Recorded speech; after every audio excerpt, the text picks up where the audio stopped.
বাড়িতে ম্যারাথন তল্লাশির পর ফের গ্রেফতার তৃণমূল বিধায়ক জীবন কৃষ্ণ সাহা। বড়োয়ার বিধায়ককে আবারও গ্রেফতার করল ইডি। এসএসসি নিয়োগ দুর্নীতি মামলায় একইভাবে জীবন কৃষ্ণকে গ্রেফতার করা হয় এবং এরকমটা অভিযোগ যে জীবন কৃষ্ণের অ্যাকাউন্টে সরাসরি টাকা ঢুকেছে, অযোগ্য চাকরি প্রার্থীদের টাকা, এবং এইখান থেকে টাকা কোথায় গিয়েছে সেই মানি ট্রেনের খোঁজে ইডি। সাত সকালেই তার বাড়িতে কেন্দ্রীয় সংস্থা আধিকারিকরা যান এবং বিধায়ক জীবন কৃষ্ণ সাহার বাড়ির পাশের পুকুর পাড় থেকে দুটি মোবাইল ফোন উদ্ধার হয়। অর্থাৎ আবারও 2023 সালের মতোই একই নাটকের পুনরাবৃত্তি, যেখানে ইডি বিধায়কের বাড়িতে যায়, বিধায়ক পালাতে যায়, মোবাইল ছুঁড়ে ফেলার চেষ্টা করেন পুকুরে, যদিও পুকুরে মোবাইল ফোন এবারে পড়েনি, পড়েছে পুকুর পাড়ের ঝোপে। স্থানীয় সূত্রে খবর, ইডি হানার সময় বাড়ির পেছনের গেট দিয়ে পালানোর চেষ্টা করেন জীবন কৃষ্ণ, সেই সময় ঝোপে মোবাইল ছুঁড়ে ফেলেন বিধায়ক।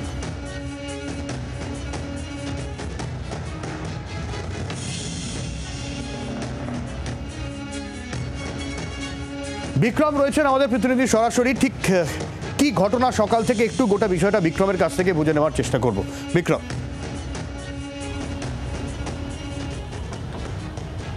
দেখো, এসএসসি নিয়োগ দুর্নীতি মামলায় আবারও গ্রেফতার জীবন কৃষ্ণ সাহা। মূলত এই নিয়ে দ্বিতীয়বার তিনি গ্রেফতার হলেন, কিন্তু এবার তাকে এনফোর্সমেন্ট ডিরেক্টরেটের তরফ থেকে মানি ট্রেল বা মানি লন্ডারিংয়ের যে তদন্ত, সেই তদন্তে গ্রেফতার করা হয়েছে। ইতিমধ্যেই তাকে মুর্শিদাবাদের বড়োয়া তার বাড়ির থেকে এনফোর্সমেন্ট ডিরেক্টরেটের আধিকারিকরা গ্রেফতার করার পর কলকাতার উদ্দেশ্যে নিয়ে আসছে, এবং যেটা ইডি সূত্রের খবর যে আজকেই কিন্তু তাকে আদালতে পেশ করার সম্ভাবনা রয়েছে, এবং আজকেই তাকে আদালতে পেশ করে নিজেদের হেফাজতে চাইছে এনফোর্সমেন্ট ডিরেক্টরেটের আধিকারিকরা। এর আগে গত 2023 সালের এপ্রিল মাসে, সেই সময়ও কিন্তু সিবিআইয়ের তরফ থেকে এই একই এসএসসি নিয়োগ দুর্নীতি মামলায়, যেখানে তারা ষড়যন্ত্রের তদন্ত করছিল, তারা মূলত হানা দেন এই বড়োয়ার বিধায়কের বাড়িতে। সেখানে তল্লাশি অভিযান যখন তারা চালাতে যান, সেই সময় দেখা যায়, বা যেটা অভিযোগ করা হয় সিবিআইয়ের তরফ থেকে, যে জীবন কৃষ্ণ সাহা তিনি তার দুটি মোবাইল ফোন পার্শ্ববর্তী পুকুরে তিনি ফেলে দেন। পরবর্তী ক্ষেত্রে ডুবুরি নামিয়ে সেই মোবাইল ফোন উদ্ধার করা হয় এবং সেখান থেকে ডেটা রিট্রিভ করা হয়। একই সঙ্গে জীবন কৃষ্ণ সাহাকে গ্রেফতারও করা হয়েছিল। 2024 সালের মে মাসে সুপ্রিম কোর্টের তরফ থেকে নির্দেশ দেওয়া হয় যে জীবন কৃষ্ণ সাহাকে শর্ত সাপেক্ষে তাকে জামিনে মুক্ত করা হয়, কিন্তু তারপরেই দেখা যায় যে এনফোর্সমেন্ট ডিরেক্টরেটের আধিকারিকরা এই এসএসসির গ্রুপ সি মামলাতেই বারবার জীবন কৃষ্ণ সাহাকে তলব করছিলেন। 3বার তাকে তলব করা হয়, 3বার তাকে জিজ্ঞাসাবাদ করে, তার স্টেটমেন্ট রেকর্ড করা হয়, এবং অবশেষে আজকে সরাসরি এনফোর্সমেন্ট ডিরেক্টরেটের আধিকারিকরা একেবারে সাত সকালে জীবন কৃষ্ণ সাহার বাড়িতে পৌঁছে যায়। শুধুমাত্র জীবন কৃষ্ণ সাহা নয়, তার আত্মীয়রা সহ মোট 8টি জায়গায় একযোগে তল্লাশি অভিযান চালানো হয়, যেখানে মূলত বীরভূম, মুর্শিদাবাদ এবং পুরুলিয়ায় এই তল্লাশি অভিযান চলে। সেখানেই যেটা আরও অভিযোগ, যে আজকে যখন এনফোর্সমেন্ট ডিরেক্টরেটের আধিকারিকরা তারা বড়োয়ায় জীবন কৃষ্ণ সাহার বাড়িতে গিয়ে পৌঁছান, তখন কিন্তু জীবন কৃষ্ণ সাহা তিনি পালিয়ে যাওয়ার চেষ্টা করেন, এমনটাই ইডির তরফ থেকে অভিযোগ করা হচ্ছে। এখানেই শেষ নয়, গতবারের মতন এবারও কিন্তু জীবন কৃষ্ণ সাহার দুটি মোবাইলের মধ্যে একটি মোবাইল ফোন তিনি বাড়ির পাশের একটি ঝোপের মধ্যে ফেলে দেন। যখন ইডি আধিকারিকরা তাকে জিজ্ঞেস করেন যে তার দ্বিতীয় মোবাইলটি কোথায় রয়েছে, তখন কিন্তু জীবন কৃষ্ণ সাহা বলেন যে তার একটি মোবাইলই তিনি ব্যবহার করেন, তার আর কোনো মোবাইল নেই। কিছুক্ষণের মধ্যেই ওই ঝোপে তল্লাশি চালিয়ে নির্দিষ্ট যেই মোবাইলটিকে ফেলে দেওয়ার চেষ্টা করছিলেন বা প্রমাণ লোপাট করার চেষ্টা করছিলেন বলে অভিযোগ জীবন কৃষ্ণ সাহা, সেই মোবাইলটি খুঁজে বার করেন তদন্তকারী আধিকারিকরা। তারপর ঘণ্টাখানেকের ম্যারাথন জিজ্ঞাসাবাদ করা হয় বিধায়ককে। তার সামনেই বেশ কিছু তথ্য প্রমাণ ডকুমেন্টস সামনে রেখে তাকে জিজ্ঞাসাবাদ করা হয়, এবং ইডির যে জিজ্ঞাসা বা ইডির যে প্রশ্ন, সেখানে স্যাটিসফ্যাক্টরি উত্তর দিতে পারেননি জীবন কৃষ্ণ সাহা। তারপরে তাকে গ্রেফতার করা হয়েছে। যেটা সবথেকে তাৎপর্যপূর্ণ বিষয়, এনফোর্সমেন্ট ডিরেক্টরেটের তরফ থেকে বিস্ফোরক দাবি করা হচ্ছে, যেখানে বলা হচ্ছে যে সরাসরি যারা অযোগ্য প্রার্থী বা তাদের আত্মীয়রা সরাসরি তাদের অ্যাকাউন্ট থেকে জীবন কৃষ্ণ সাহার অ্যাকাউন্টে, একাধিক অ্যাকাউন্টে টাকা পাঠিয়েছিল, মূলত ঘুষের টাকা পাঠিয়েছিল, যা কিনা জীবন কৃষ্ণ সাহা নিজের এই অ্যাকাউন্টগুলির থেকে বিভিন্ন আত্মীয়দের কাছে সাইফন করেছেন, এমনটাই কিন্তু মনে করছেন তদন্তকারী আধিকারিকরা। সেক্ষেত্রে দাঁড়িয়ে যেটা তদন্তকারীরা জানাচ্ছেন, যে এর আগে ইডির তরফ থেকে যে সমস্ত রাজনৈতিক নেতাদেরকে গ্রেফতার করা হয়েছিল, বিশেষ করে পার্থ চট্টোপাধ্যায় সহ, কারোর কাছে কিন্তু এরকম দেখা যায়নি যে যারা অযোগ্য প্রার্থী বা তাদের আত্মীয়রা সরাসরি অ্যাকাউন্ট টু অ্যাকাউন্ট টাকা পাঠাচ্ছেন। কিন্তু জীবন কৃষ্ণ সাহার ক্ষেত্রে একেবারেই বিষয়টা আলাদা, যেখানে সরাসরি অযোগ্য প্রার্থীরা এবং তাদের আত্মীয়রা একেবারে directly account two account transfer করেছে জীবন কৃষ্ণ সাহার অ্যাকাউন্টে টাকা, এমনটাই কিন্তু এনফোর্সমেন্ট ডিরেক্টরেটের আধিকারিকরা দাবি করছেন। এই সমস্ত তথ্য প্রমাণ যখন সামনে রেখে জীবন কৃষ্ণ সাহাকে জিজ্ঞাসাবাদ করা হয়, জেরা করা হয়, তিনি কিন্তু কোনো স্যাটিসফ্যাক্টরি উত্তর দিতে না পেরে তার বয়ানে বেশ কিছু অসঙ্গতি ধরা পড়ে, তারপরেই তাকে গ্রেফতার করা হয়েছে, এমনটাই এনফোর্সমেন্ট ডিরেক্টরেট সূত্রে আমরা জানতে পারছি। পাশাপাশি তার একাধিক আত্মীয় এই মুহূর্তে ইডি স্ক্যানারে রয়েছে, যাদের কাছে এই দুর্নীতির টাকা গিয়ে পৌঁছেছে বলে তদন্তকারীরা মনে করছেন। অনেক ধন্যবাদ বিক্রম। আর জীবন কৃষ্ণকে যখন ইডি তার বাড়িতে হানা দেয় তখন জীবন কৃষ্ণ কিন্তু পালানোরও চেষ্টা করেছিলেন। প্রতিবেশীরা তারা কি বলছেন শুনুন। কখন দেখলে? তখনই আমার বাড়িতে মনে 8টার সময়। হ্যাঁ। নাম্বার দেড়শোটাকে ছুটাছুটি করছে লাগে নাকি তাই বলে। উনি বলছে এমনি ওকে 2-3 বার ধরে নিয়ে গেল জীবন সাহাকে। জীবন সাহা কি কোথা থেকে ফোনগুলো কোথা থেকে নিল তা জানি না। মেয়ে সেটা তো বলতে পারছি না। ওইদিকে পুলিশ ছুটছিল? হ্যাঁ পুলিশ তো ছুটছিল আমাদের ওপর থেকে, আমার বারান্দা। জীবনও ছুটছিল?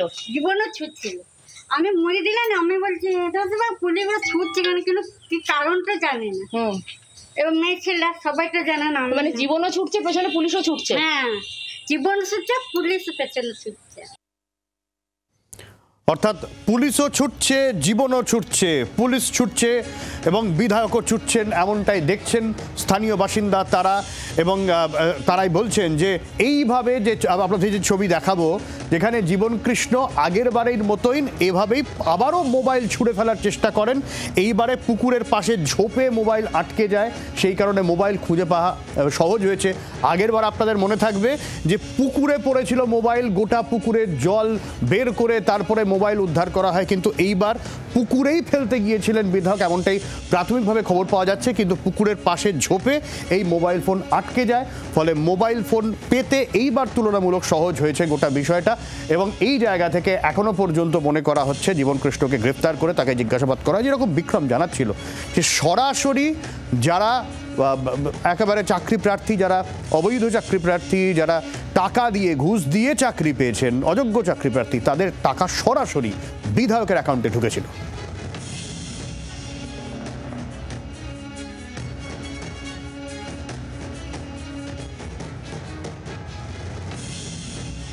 আর ছবি আপনাদের দেখাচ্ছি যেখানে জীবন কৃষ্ণ সাহাকে পাকড়াও করেছেন ইডি আধিকারিকরা।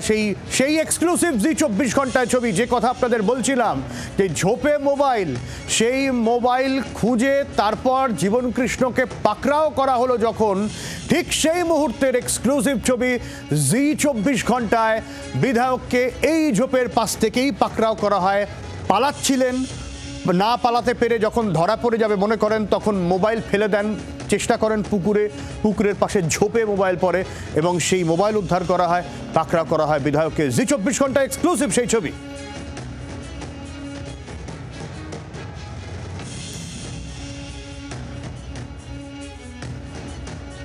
এই নিয়ে একটু আমরা আলোচনা করে নেব যে কোন জায়গায় গোটা বিষয়টা দাঁড়াচ্ছে। আমাদের সঙ্গে অধ্যাপক বিশ্বজিৎ দাস রয়েছেন। আমি শুরুতেই বিশ্বজিৎবাবুর কাছে যাবো। বিশ্বজিৎবাবু, একজন বিধায়ক, তার বাড়িতে ইডি আসছে, পুলিশ আসছে, পাড়ার লোকেরা দেখছেন যে বিধায়ক ছুটে পালাচ্ছেন, পেছনে পুলিশ তাড়া করছেন, বিধায়ক মোবাইল ছুঁড়ে ফেলছেন, মানে এ তো 23-এও হয়েছিল, আবার 25-এ, মানে গোটা বিষয়টা নাটকের পর নাটক, বার্তা কি যায়? সব্যসাচী, এই ছবি আমরা দেখছি, ধরুন একটি দুর্নীতি, সেই দুর্নীতির অভিযোগে যে মামলা চলছে, সিবিআই ইডি যে মামলা চালাচ্ছে, সেই মামলা দীর্ঘদিন। আমরা এর আগেও দেখেছি যে জীবন কৃষ্ণ সাহাকে গ্রেপ্তার করা হয়েছিল এবং তার মোবাইল ফেলে দেওয়া হয়েছিল। কিন্তু একটা কথা আপনি বলুন, যে কেন্দ্রীয় এজেন্সি ইডি, যার সাকসেস রেট 0.13%, সেই সংস্থা ভোট এলেই কেন জেগে ওঠে? অনেকে তো বলছেন কুম্ভকর্ণের সঙ্গে এদের তুলনা করছেন। কারণ আমরা মনে করি এই সমাজে শিক্ষক দুর্নীতি যদি হয়ে থাকে সেটা অন্যায় এবং তার জন্য যারা অভিযুক্ত তাদের শাস্তি পাওয়া উচিত। কিন্তু এই যে ইডি বা সিবিআই যে তদন্ত করছে, সেই তদন্তটা কি আপেক্ষিক? সেই তদন্তটা কি মাঝে মাঝে চলে আসে? এখন তো এই রাজনৈতিক বিশ্বাস মানুষের মধ্যে চলে এসছে যে যখনই ইডি কোথাও কোনো নেতা বা কোনো রাজনৈতিক, বিশেষত বিরোধী দলের যেখানে হানা দেয় এবং গ্রেপ্তার করে, তখন থেকে ক্যালকুলেশন শুরু হয় যে ইলেকশনের আর কতদিন আছে, কারণ এই সংস্থাগুলো তখনই অ্যাক্টিভ হয় যখন ইলেকশন চলে আসে। আমরা জানি বিহার ইলেকশনের পরে তামিলনাড়ু, কেরালার পরে বাংলা তাদের টার্গেট। তাই একদিকে যখন এসআইআর, আবার সেই সঙ্গে সঙ্গে তুমি জানো যে বিল, সংশোধনী বিল আনা হয়েছে যে 30 দিন জেলে থাকলেই তার মন্ত্রিত্ব যাবে। এমন একটা জায়গায় ইডি দ্বিতীয়বারের মতো জীবন কৃষ্ণের বাড়িতে হানা দিল, এবং সেক্ষেত্রে সব থেকে গুরুত্বপূর্ণ যে বিষয়টা, যে যদি তার কাছে তথ্য প্রমাণ না থাকে তাহলে বারবার এই যে হানা দিচ্ছে, দিয়ে লাভ কি হচ্ছে? সাধারণ মানুষ বা যে চাকরি প্রার্থীরা, তাদের কি কোনো সুরাহা হচ্ছে, নাকি কেন্দ্রীয় এজেন্সি তাদের রাজনৈতিক স্বার্থ সিদ্ধির জন্য এই কাজ করে যাচ্ছে? না, কিন্তু বিশ্বজিৎ দা, আমি আপনার কথা তর্কের খাতিরে ধরে নিচ্ছি, ভোটের আগেই অ্যাক্টিভ হচ্ছে ইডি সিবিআই রাজনৈতিক স্বার্থসিদ্ধি, কিন্তু বিধায়ক কি ধোয়া তুলসী পাতা বলে আপনার মনে হয়? বিধায়ক এভাবে ছুটে পালাচ্ছেন, একজন নির্বাচিত প্রতিনিধি, তিনি গ্রেফতার হচ্ছেন, ছাড়া পাচ্ছেন, পুলিশ আসছে, ছুটে পালাচ্ছে, মোবাইল ফেলে দিচ্ছে, ধোয়া তুলসী পাতা বলে মনে হচ্ছে আপনার? না, আমি ধোয়া তুলসী পাতা বলছি না তো। আমি তো বলছি যে যে কোনো দুর্নীতি বা অন্যায়ের তদন্ত হওয়া উচিত, যারা যুক্ত তার শাস্তি পাওয়া উচিত। কিন্তু আমি বলছি এই তদন্তটা ফ্র্যাকশনাল কেন? অর্থাৎ আজকে তদন্ত হবে, কালকে ঘুমিয়ে পড়বে, পরশু যখন জানতে পারবে নির্বাচন কাছে তখন তদন্ত হবে। এটা কিন্তু কাম্য নয়। ঠিক যেমন ভাবে কাম্য নয় যে একজন বিধায়ক সে ইডির হাত থেকে বাঁচার জন্য ছুটবেন বা সেই মুহূর্তে যে ব্যবস্থা করবেন সেটা। সুতরাং আমার মনে হয় যদি ইলেকশনের আগে না হয়ে, যে ইলেকশনের আগে ইডি তৎপর হচ্ছে, সারা বছর ধরে যদি এই তৎপরতা থাকে, তাহলে মানুষের মনে একটা বিশ্বাসযোগ্যতা বা যে দুর্নীতির কথা অভিযোগটা বিরোধীরা তুলছে তার সঠিক তদন্ত হবে। আচ্ছা, বিশ্বজিৎ একটু সঙ্গে থাকবেন, আমি বিজেপির জগন্নাথ চট্টোপাধ্যায়ের কি বক্তব্য নিয়ে একবার শোনাবো।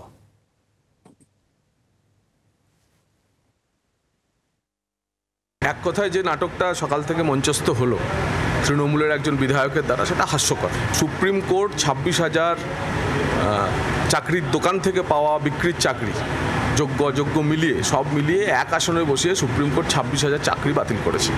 এই 26,000 চাকরি বাতিল হওয়ার পর শিক্ষিত যুবক যুবতী, শিক্ষক শিক্ষিকাদের মধ্যে দাবি তো ছিলই একটা, আমরা শাস্তি পেলাম, কিন্তু যারা চাকরির দোকান খুলেছিল তারা কেন শাস্তি পেল না?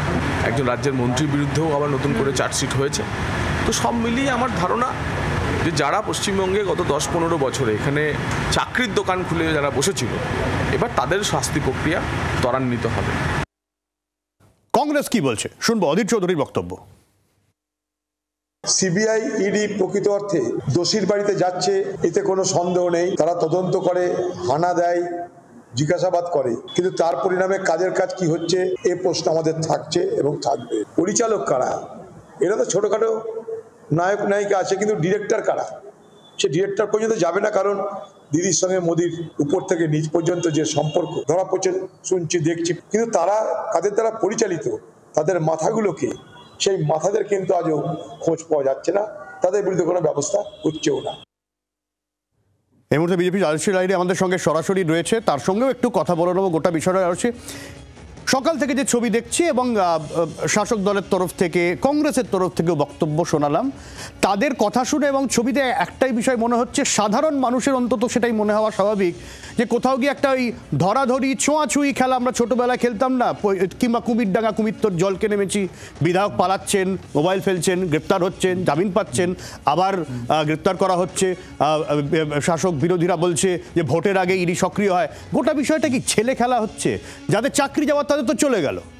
আচ্ছা, রাহুল গান্ধী, সোনিয়া গান্ধী, তারা দুজনে এখনো অব্দি বেলে আছেন, তাহলে পরে এটাও ধরাধরি ছোঁয়াছুঁই খেলা চলছে কংগ্রেসের মতে।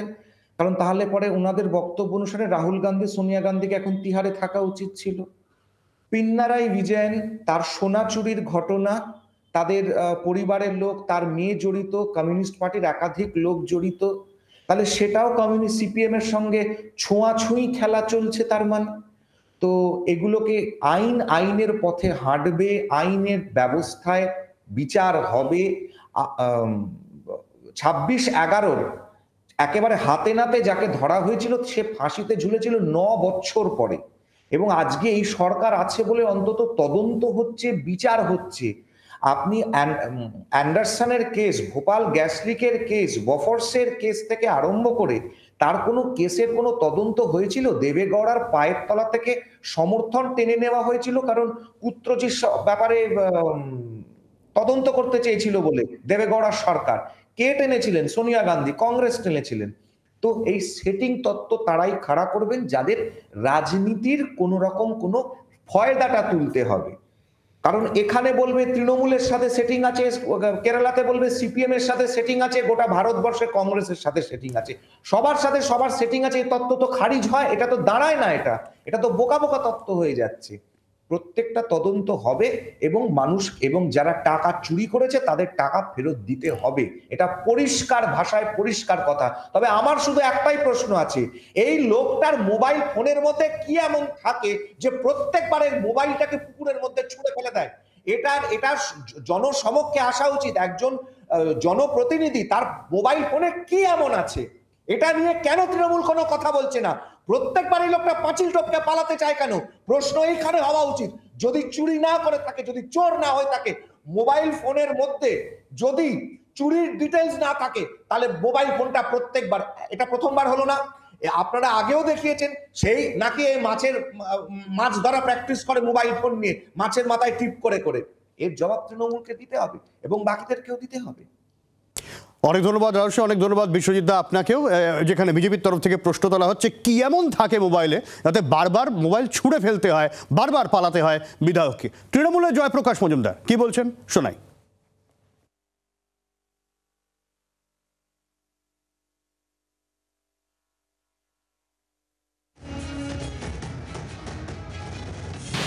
আমাদের কাছে প্রধান প্রশ্ন হচ্ছে, সিবিআই এই অভিযোগ নিয়ে তো 3 বছর আগে তাকে গ্রেফতার করেছিল, দীর্ঘদিন তাকে কাস্টডিতে রেখেছিল।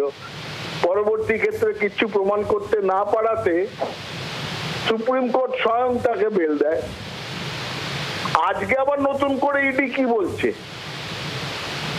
সেই ক্রাইমের কথা যেটা বলছে অভিযোগ, সে তো 3-4 বছর আগেকার ঘটনা নিয়ে। তাহলে একদিন কি ইডি ঘুমোচ্ছিল? বাংলার আওয়াজ, বাঙালির আবেগ, জি 24 ঘন্টা।